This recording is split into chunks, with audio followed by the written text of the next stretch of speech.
நான் உங்கள் அன்பான சயின்டிபிக் வேதிக் அஸ்ட்ராலஜர் அஸ்ட்ராலஜி பேசுகிறேன். நல்லது நினைப்போம், நல்லதே நடக்கும்.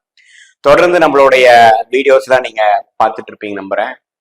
அறிவியல் சார்ந்த ஜோதிட கருத்துக்கள் சயின்டிபிக் வேதிக் அஸ்ட்ராலஜி முறையில எந்த விதத்தையும் எந்த விஷயத்தையும் நம்ம மிகைப்படுத்தாமல் உங்களுடைய ஜாதகத்தில் இருக்கக்கூடிய கிரகங்கள் கோச்சார அமைப்பில் இருக்கக்கூடிய கிரகத்தின் அமைப்பு பொறுத்து எப்படி உங்களுடைய கர்மா போன ஜென்மத்தில் செய்த பாவ புண்ணியங்கள் இந்த ஜென்மத்துல கர்ம பலனாக எப்படி செயல்பட போகிறதுங்கிறது துல்லியமாக மிகைப்படுத்தாமல் பரிகாரங்கள் அந்த பிரச்சனை அந்த தோஷம் இந்த தோஷம்னு போய் நம்ம குழப்பாமல் துல்லியமாக சயின்டிபிக் அடிப்படையில நம்ம பார்த்து கொண்டிருக்கிறோம். அந்த அடிப்படையில இந்த வீடியோல சிம்மராசிக்காரர்களுக்கு 2025 செகண்ட் ஆஃப் 183 நாட்கள் ஜூலை 1ஆம் தேதியிலிருந்து டிசம்பர் 31ஆம் தேதி வரைக்கும் நடக்கக்கூடிய அந்த 6 மாத காலங்கள் சிம்மராசிக்காரர்களுக்கு எத்தகைய ஒரு மாதம், எத்தகைய ஒரு 6 மாத காலமாக வரப்போகிறதுங்கிறது நம்ம துல்லியமா பார்க்க போறோம். அதுக்கு முன்னாடி சேனல் ஃபர்ஸ்ட் டைம் வரவங்க மறக்காம சப்ஸ்கிரைப் பண்ணுங்க. தொடர்ந்து நம்மளுடைய சேனல்ல வரக்கூடிய வீடியோஸ் உங்களை அடையும். இப்ப பாத்தீங்கன்னா சிம்மராசிக்காரர்களுக்கு 2025 மார்ச் எண்ட்லயே அஷ்டம சனி ஸ்டார்ட் ஆயிடுச்சு.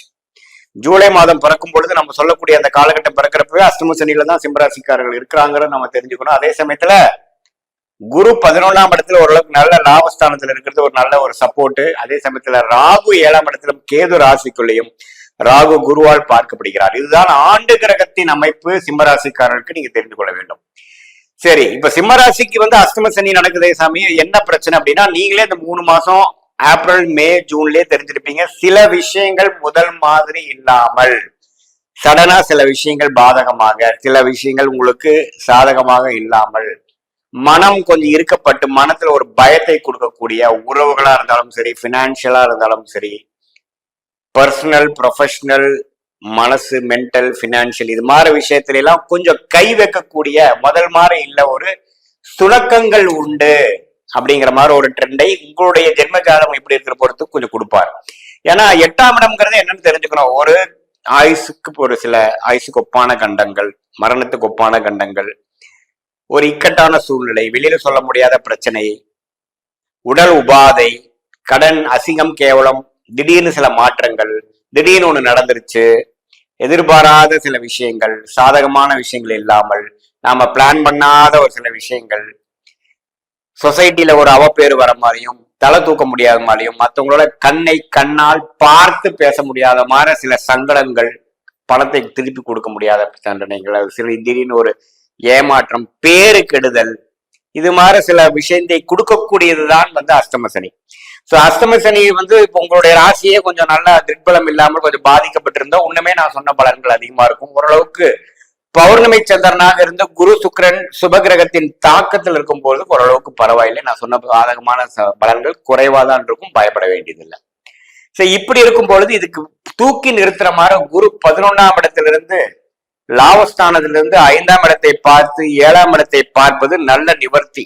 எத்தனைதான் இத்தனை பிரச்சனை வந்தாலும் நம்ம வாழ்வாதாரம் ஓடும், பிரச்சனை இல்லை, குடும்பம் பிரச்சனை இல்லை, குழந்தைகள் பிரச்சனை இல்லை, நம்மளுடைய படிப்பு பிரச்சனை இல்லை, உத்தியோக பிரச்சனை இல்லை. ஆனாலும் கொஞ்சம் எப்போ இல்லாத ஒரு பயம், எப்போ இல்லாத ஒரு அன்ஸ்டெபிலிட்டி, எப்பவும் இல்லாத ஒரு சில விஷயங்கள் நடந்து கொண்டு இருக்கிறதுங்கிறது நம்ம சமாளிக்கிற அளவுக்கு இருக்குங்கிறது நீங்க தெரிஞ்சுக்கணும். ஸோ சிம்மராசிக்கு ஒரு பேக்கேஜ் மாதிரி வருது. இந்த குரு 11ஆம் இடத்துல இருக்கிறது உண்மையிலேயே நல்ல சப்போர்ட்டுங்க. ஏன்னா அவர் பாத்தீங்கன்னா உங்களுடைய தைரிய வீரிய ஸ்தானம் என்று சொல்லப்படுகிற 3ஆம் வீட்டை பார்க்கறாரு, 5ஆம் வீட்டை பார்க்கறாரு, 7ஆம் வீட்டை பார்க்கறாரு. இதெல்லாம் அற்புதம். ராகு 7ஆம் இடத்துல இருக்கிறதுனால நீங்க யாரோட பழகுறீங்க, புதிய அந்நியர்கள், வடமாநிலர்கள், வேற மொழி பேசுறவங்க, வெளிநாட்டுக்காரங்க, உங்களுடைய சர்க்கிள் இல்லாம பக்கத்து வேற அடுத்த சர்க்கிள்ல பேசுறவங்க எல்லாம் பாத்தீங்கன்னா அவங்க மூலமா சில பெனிஃபிட்ஸ் வர்றது, சில டக்குன்னு ஒரு கான்டாக்ட்ஸ் மூலமா கிளிக் ஆகுறது, புதிய தொழில் தொடர்பு, புதிய வேலை மாற்றம், புதிய படிப்புக்காக கொஞ்சம் மாறி போறது, இது எல்லாமே குரு பார்வை இருக்கக்கூடிய ராகுவா இருக்கிறதுனால ராகு திசை நடக்கிறவங்களுக்கு எல்லாம் அற்புதமா இருக்கக்கூடிய அமைப்புகள் கண்டிப்பா இருக்கு, தப்பு இல்லை. அதே சமயத்துல ராசிக்குள்ள கேது வரனால கொஞ்சம் மனக்குழப்பங்கள், முதல்ல இருந்த கிளாரிட்டி இல்லாம இது நடந்துருமோ அது நடந்துருமோ அப்படிங்கிற அந்த ஹைப்போதெட்டிக்கல் திங்கிங்குள்ள எல்லாம் போகக்கூடிய அமைப்புகள் கட்டாயம் இருக்கு. அது கொஞ்சம் மனசை கொஞ்சம் நிலைப்படுத்திக்கணும். மெடிடேஷன் யோகாங்கிற மாதிரி பண்ணி ஓவர் திங்கிங் பண்ணக்கூடாது. இல்லைன்னா அஷ்டம சனி என்ன கொடுக்கும்னா, நம்ம நடக்காதுக்கு முன்னாடி அது நடந்துருமோ இது மூலமா நம்மளோட நெகட்டிவான விஷயங்கள், வீக் பாயிண்ட் ஆன விஷயங்களையே நம்ம கான்சென்ட்ரேட் பண்ணி ஓவர் திங்கிங் பண்ணக்கூடிய அமைப்புகள் இருக்கு. கொஞ்சம் பயம் இருக்கும். நமக்கு வந்து வாழ்க்கையில ஜெயிக்க முடியுமா, எப்ப மீண்டு வருவோங்கிற மன சோர்வை கொடுக்கும். அதனால அன்னன்னைக்கு வாழ்ற வாழ்க்கையை வாழ்ந்துட்டு போகணும். எப்படி வந்து அன்னாடை காட்சின்னு என்று சொல்லப்படுகிற அன்னன்னைக்கு ஒரு வாழ்க்கையை வாழ்ந்துட்டு நாளைக்கு பிறக்கும் பொழுது நாளைக்கு விடியும் போது நாளைக்கு பார்க்கலான்னு போறாங்க பாத்தீங்களா, அது மாதிரி ஒரு 6-7 மாசம் இந்த காலகட்டத்துல போய்க்கிறது மிகவும் நல்லது சிம்மராசிக்காரர்கள். ஏன்னா நீங்க நம்ம உத்வேகமா அடுத்த ஒரு 1 இயர் 2 இயர்க்குலாம் பிளான் பண்ணீங்கன்னா சம்டைம்ஸ் உங்களுக்கு ரொம்ப பிளாங்கா இருக்கும். அது உங்களை மனசை வந்து சோர்வடையும், மனசு ஒரு ஹோப்பை வந்து குறைக்கிற மாதிரி இருக்கும், கான்பிடன்ஸை குறைக்கிற மாதிரி இருக்கும். ஸோ இந்த மாதிரி காலகட்டத்தில் வந்து ஓவர் திங்கிங்கிறத அவாய்ட் பண்ணணும். இரவு நேரம் டிராவல் பண்றதை அவாய்ட் பண்ணணும். வம்பு வழக்குகளுக்குள்ள அதிகமா போகக்கூடாது. இப்போ ஈவன் ஒரு பிரச்சனையே வருது, ஆர்குமெண்ட்ஸ் பண்றாங்கன்னா சரி நமக்கு நேரம் சரியில்லைன்னு போயிடணும். நீங்க இல்ல உங்களோட விஷயம் தான் கரெக்டுன்னு போய் பேசும்பொழுது அது வந்து வேற மாதிரி விளைவுகளாகி உங்களை புரிஞ்சுக்கிட்டாங்கிறத மாதிரி வராது. ஸோ அதனால கொஞ்சம் விட்டு கொடுத்து போகணும். நேரம் சரியில்லைங்கிற மாதிரி கொஞ்சம் தொட்டும் தொடாம போகணும். புதிய முயற்சிகள் எடுக்கக்கூடாது. இந்த நேரத்துல போய் ஒரு தொழில் மாறுறது, ஒரு வேலைக்கு மாறுறப்போ நம்ம 100க்கு 10 தர யோசிச்சு தான் மாறணும். ஏன்னா அஷ்டம சனியில வந்து ஒரு நோய் நல்ல இடத்துல மாறிடுவோம். ஏன்னா அது நல்ல கர்மா செயல்படக்கூடிய ஒரு காலம் இல்லை, தீய கர்மாவை செயல்படக்கூடிய ஒரு காரணங்கப்போ நம்ம வர்றது எல்லாமே நல்ல ஒரு விஷயமா நல்ல ஒரு குரோத்துக்கான்னு தெரியாது. ஒரு நல்ல தசாபுக்திகள் பார்த்து ஒரு சயின்டிபிக் அடிப்படையில பார்க்கக்கூடிய ஜோதிட பார்த்து தான் நீங்க முடிவு பண்ணணும். ஸோ அஷ்டமி சனி நடக்கிறப்ப எல்லாமே கேர்ஃபுல்லா இருக்கணும். புதிய முயற்சிகளை கொஞ்சம் தள்ளி போடணும். சர்வைவல் மோட்ல இருக்கணும். வெளியே குரோத் மோடுங்கிறது அஷ்டமி சனி கொடுக்க மாட்டாருங்கிறது நீங்க தெரிஞ்சுக்கணும். அதே சமயத்தில் உடல் நலம், இரவு நேரம் போறது, உங்களுடைய போனு பர்ஸு இதெல்லாம் கொஞ்சம் பார்த்து வச்சுக்கணும். திடீர்னு இழப்புகள், திடீர் திருட்டுல போயிடுச்சு, ஏதோ ஒன்று மிஸ் பண்ணிட்டேங்கிற மாதிரி விஷயங்கள்லாம் கொடுக்கக்கூடிய வாய்ப்புகள் இருக்கு. அதே மாதிரி கம்யூனிகேட் பண்றப்போ கரெக்டா கம்யூனிகேட் பண்ணணும். தப்பா நம்ம கம்யூனிகேட் பண்றப்போ அது ராங்கான ஒரு விஷயமா போகும். ஆபீஸ்ல பொலிட்டிக்கல் கேம்ல மாட்டிட்டு நம்மள ஸ்கேப் கோட் ஆக்கிடுவாங்க. நம்மள அடிமாடா போட்டு நம்மள வந்து செய்யாத குற்றத்தை நம்ம தலையில போட்டுருவாங்க. அதெல்லாம் கொஞ்சம் கேர்ஃபுல்லா இருக்கணும்.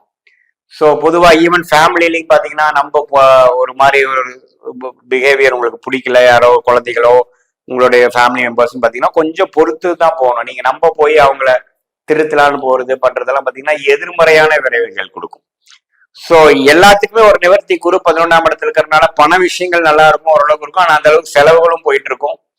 குழந்தைகள் ஃபேமிலியில திடீர்னு சில உடல்நல கோளாறு, ஆப்ரேஷன் பண்ணணும், கத்தி வைக்கணும், அது மாதிரி சில விஷயங்கள்லாம் கொடுத்துரும் இந்த அஷ்டம சனி நடக்கும் பொழுது.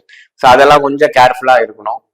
மற்றபடி பாத்தீங்கன்னா ஓரளவுக்கு நான் முதலே சொன்ன மாதிரி ஓரளவுக்கு மாத கிரகத்தின் அமைப்புகள் எல்லாமே ஓரளவுக்கு பலமா இருக்கிறதுனால நம்ம பயப்பட வேண்டியதில்லை. இதே உங்க ராசி ஓரளவுக்கு நல்லா இருக்கும் பொழுது அவ்வளோ ஒன்றும் ஆகாது.